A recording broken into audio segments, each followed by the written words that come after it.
My wife and I co-wrote a Yeah. memoir about our time at CIA together. My wife is a former clandestine Oh, CIA wow, officer. okay. I'm a former clandestine CIA officer. We met, we married, we had our first child at CIA. And in our memoir, we tell the story about how we were chosen for a very unique mission to operate together. Wow. So we actually went undercover together and as a tandem operating couple is what the term is. You're inside like a CIA. real life Mr. and Mrs. Smith. And that's a common connection that people make, even though it's a very uncommon process at CIA. They don't often put husband and wife teams together. And you don't have you don't have 19 machine guns in the bottom of your fridge. Correct. Okay. It's not quite like that. But we were put on an operation together to carry out a high stakes mission against a major American adversary. And it was tied to the fact that there was a mole that had been identified inside CIA.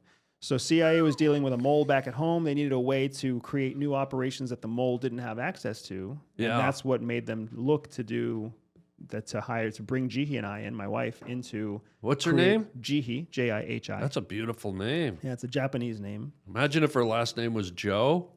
That's Jihi Joe. G.I. Joe, G.I. yeah. Joe. Beautiful. Good night, G.I. Joe. Yeah. Good night, Optimus Prime. I don't know how you role play, but whatever. It doesn't work very well for voice to text because when I talk to my phone and I say her name, it comes across with autocorrect as Jihad.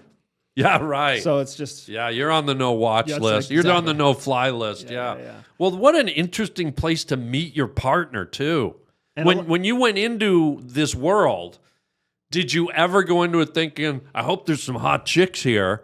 I went into the world absolutely hoping for hot chicks, but I didn't think they'd be at the agency. At the agency, yeah. I thought it was going to be like, a bunch of kind of bullish, hardworking, just dunces like me. You thought you'd be like bending a hot Russian spy over the Berlin Wall in the middle of the night, giving her the old Gorky Park. Something other than a beautiful, brilliant person that I work with. Wow. That's amazing. I don't know if I was just short-sighted or what, but then I get to the agency, and in reality, CIA has all kinds of different people. So it certainly has that like bullish, stubborn, I don't want to be around you kind of girl. Yeah. But it also has tons of brilliant girls and beautiful girls and tall girls and short girls and girls that are on the autistic spectrum and girls that are like and boys along the same path. So there's autistic CIA agents. There's a lot of them. Do I shoot them?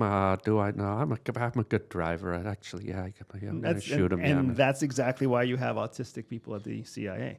Because cool. Once you tell an autistic person, hey, what you have to do is go out there and hit this shot from 2,000 yards. They're obsessed. And they're like, okay, here we go. Yeah, and they're good. Wow. And then they come back and like, I hit the shot and boom. Well, let's... No remorse. Yeah. They're like, now I'm going to go watch Judge Wapner. So given this environment where obviously your wife sounds very attractive and smart, and was there competition for her admiration at the CIA? Were you the only guy that kind of got attracted? Or were there other guys going, Yeah, there was definitely competition for my wife. Yeah. And you got her. And I was fortunate because my wife is a very jealous Old person. Rice Patty Brownie got her. Yeah. But yeah, my wife is a very jealous person. So she was less interested in the fact that I was pursuing her and more interested in the competition that was coming from other CIA officers to me. So then that triggered her desire to like win. Oh, so you had more CIA hotties coming on to you. It didn't even matter because my wife didn't like anybody else flirting with me. So even if I didn't have a hottie flirting with me, she still wanted to win. So it was kind of... I love it. Yeah, nobody ever really wishes for the fat chick to hit on them. Yeah. But then when the fat chick hitting on you, it motivates the hot chick to talk to you. Then you're like, hey, let's go whaling. Whaling? Or wait, what was that? Well, that's amazing. And so where can people get your book and tell us more about what it chronicles within the book? Absolutely. So the book is called Shadow Cell. Yeah. You'll find it worldwide. You'll find it in bookstores. You'll find it online. It's at all the major distributors. Shadow Cell is the story of my wife and I and how we built a new type of operation in order to create success against a major adversary at the same time that CIA was being penetrated by a mole. So That book chronicles how we built the operation, how we structured and architected the operation. It's got lots of tradecraft, and it's also got lots of just rich human stories because we were part of a team that we built to make it all happen. It was one of the things that's really striking to me is it took us 3 years to get this book approved by CIA. Wow. Because they really didn't want us to tell a story about contemporary tradecraft in a contemporary world against a current threat.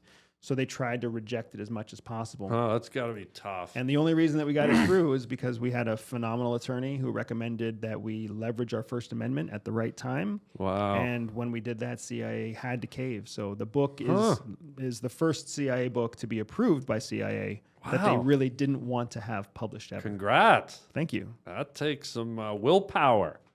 And it takes a little bit of kind of just risk taking too. Yeah. We didn't know how they would react. We still don't know how they're going to react. Frankly, we're a little bit nervous what's going to happen when the book does hit the bookshelf. Yeah. And then the current administration takes an interest or doesn't take an interest. And what's that phone call going to look like? Well, it's a powerful entity. So you could think, hey, we got a book out. We did it. Ha ha. But it's the CIA. So then you got to go, well, are they going to be pushing any little levers in the background? What happened to my car? Why did my bank accounts, It's an interesting, crafty world.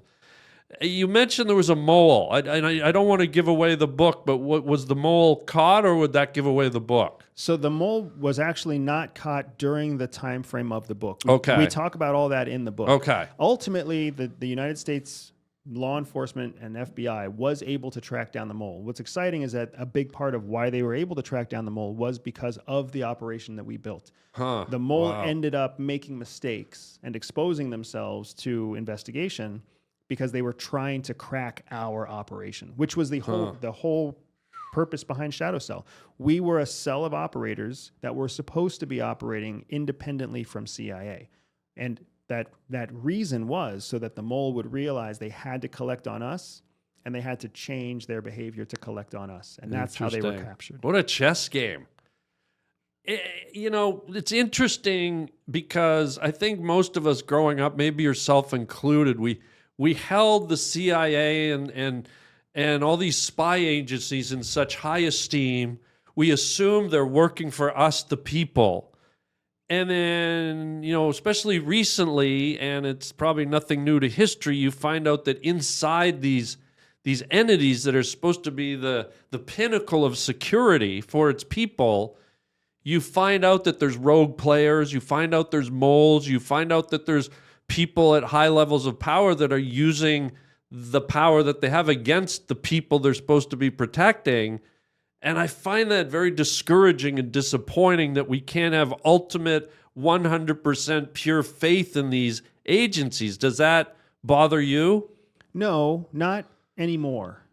But was it a disappointment when you realized that everything wasn't as pure as it should be? Absolutely. I'll never forget the moment when it clicked for me. CIA believes that all people are born with a spy secret superpower. For some people, that means they can win deals. For others, they can spot liars. Some can even seduce lovers. I built a free 3-minute test to help reveal to you exactly what your secret hidden superpower is. All you have to do is click on the link in the description below, take the test, and start using your spy superpower to stay ahead of 99% of people. I was in my second tour. I was overseas, I was carrying out an operation, and then the operation was immediately defunded because priorities, intelligence collection priorities, shifted almost 180 degrees, literally overnight. And it was because a new congressman had been added to the intelligence subcommittee, and with that new congressman, they had the power to change the collection priorities that we were on. And in that moment, I realized, if everything can change because one policymaker is added to a panel of policymakers, what the hell are we doing? We're certainly not serving the American people. Yeah. We're certain, because I signed up for CIA to protect my mother and my sister and my kids. Very noble. Yeah, like most of us. Yeah. We sign up because we think we're going to make a difference, and then you realize that you're shifted in different directions according to dollars, and those dollars are handled by an intelligence committee that's a bunch of elected congresspeople, and those elected congresspeople are elected by 20 to 30% of their voting base. Yeah. How the fuck does any of that make sense? And then you realize that these subcommittees are elected are voluntary and elected by other Congress people who don't want to be on that subcommittee. So who are we serving? And then what you do is at the whim of these people that aren't as well versed or as well seasoned at your very immersive world. And you realize that we are sold on the idea that these intelligence agencies are there to serve the people, but they're not. They're there to serve the goals of the government, the national security priorities, not the people. And it's very clearly stated everywhere. Nobody faked it. Yeah. It's just that the narrative that we've adopted internally is that they're there to protect us. No, they're there to protect national security priorities. National security priorities are there to ensure the ongoing survival of the government, not the people. Yeah. Man, fascinating. I could go on for 5 more hours with you with all this stuff. I'm going to start to bring it down to a close. I want to do 2 more things. Okay. The first one's a quick little test. Okay. Because I know you guys are deeply trained in so many levels of psychology, of awareness, of perception. So I wanted to see if you'll indulge me here. And I don't know if you're good at this or not, but you might be. I'm going to tell you 4 things, and 1 of them will be real, and 3 will be a lie.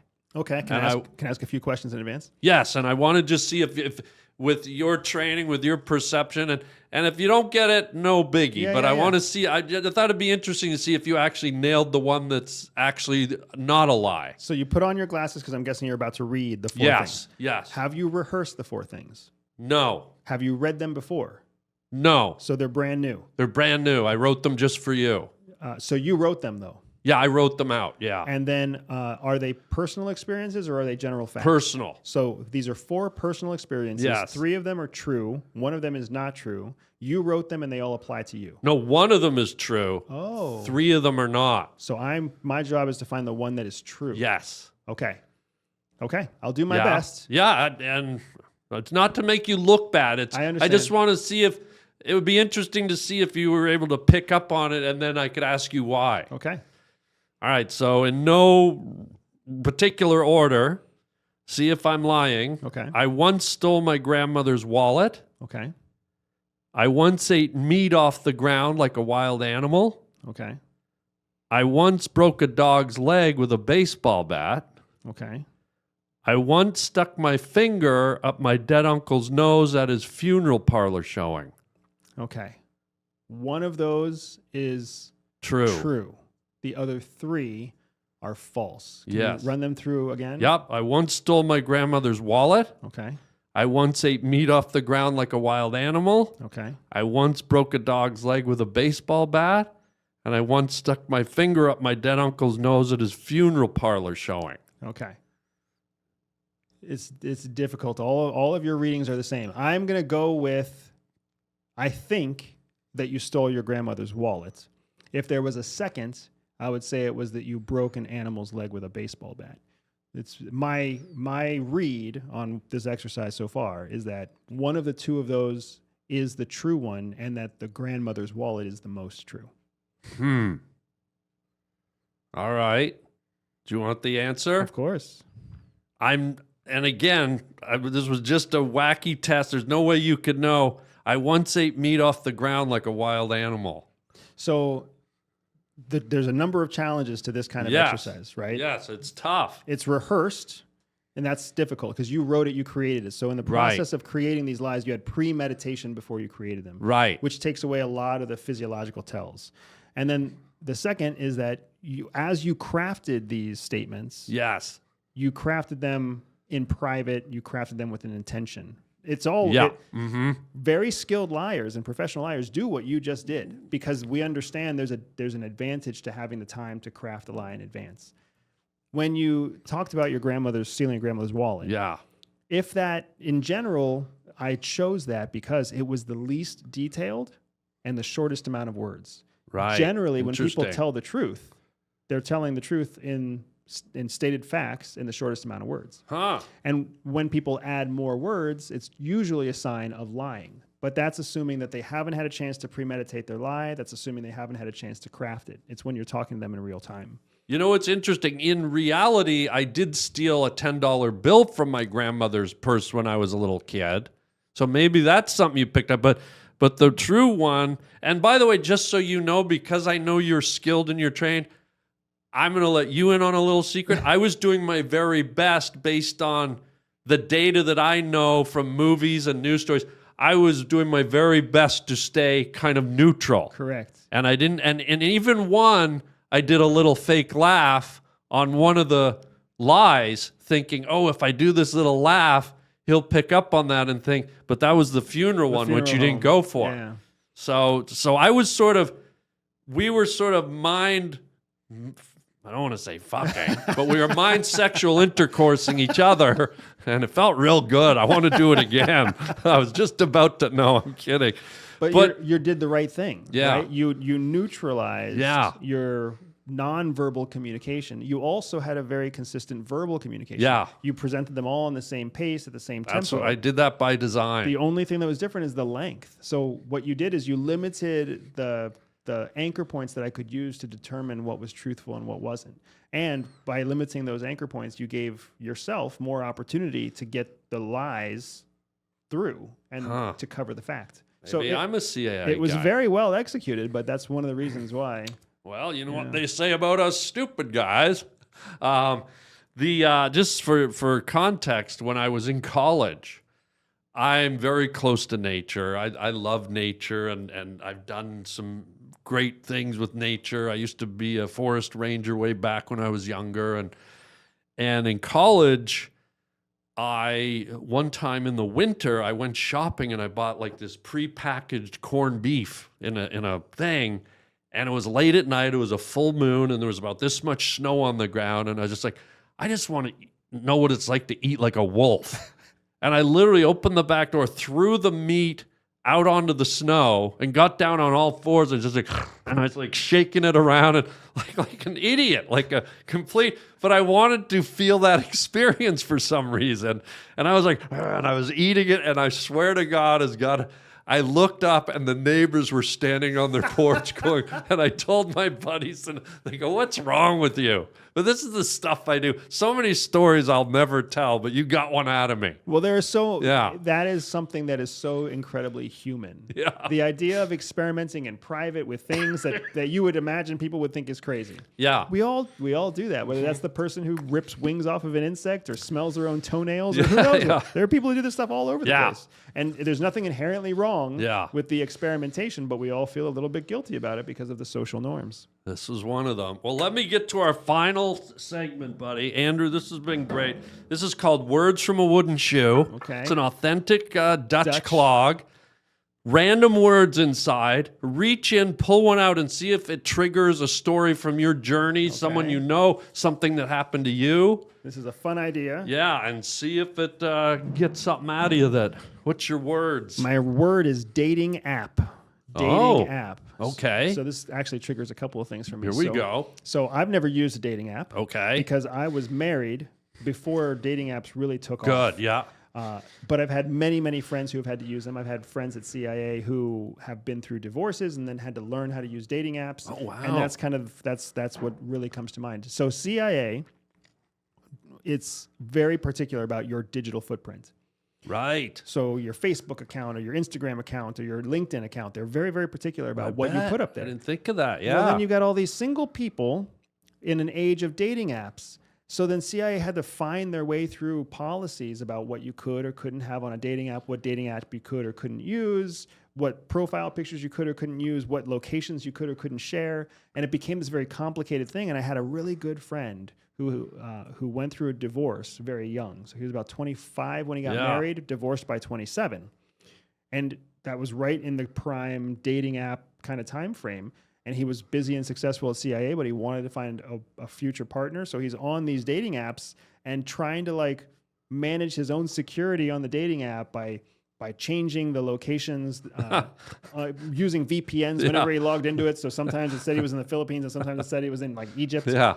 And it was just such a funny experience because he put so much work into the app. And I was like, why don't you just go down the street? You're in Washington, D.C. Yeah. Like, just go buy a girl a drink because this app seems to be a shit ton of work. And who's going to respond to your profile when it... Well, imagine the girl going on the date with that guy and she's like, wait, I thought you said yesterday you were from Korea. Yeah. What do you mean? I thought your car was green the other week. Like everything just keeps changing. Yeah, and he's taking pictures on these, Oh my intentionally God. taking pictures of himself against these like non-identifiable locations. Oh, wow. So you're just kind of like, dude, everything That's a about lot, you seems yeah. like a catfish right now. Is there enough people in the CIA that the CIA could create their own app? And the trick is you go into the app store and there's nothing there? I mean, that could be. I hope somebody at the agency hears that because it's kind of a genius idea. Thank you. Inside of the agency, you could call it something like, I don't know, like Marble Time or something. Or Because CI app. CI app, Hello. you know, something along those, the agency insider, I don't know. But there's enough dating that happens inside, we call it intramural dating inside the alumni. Wow. There's enough dating that happens in there that I bet the app would actually work.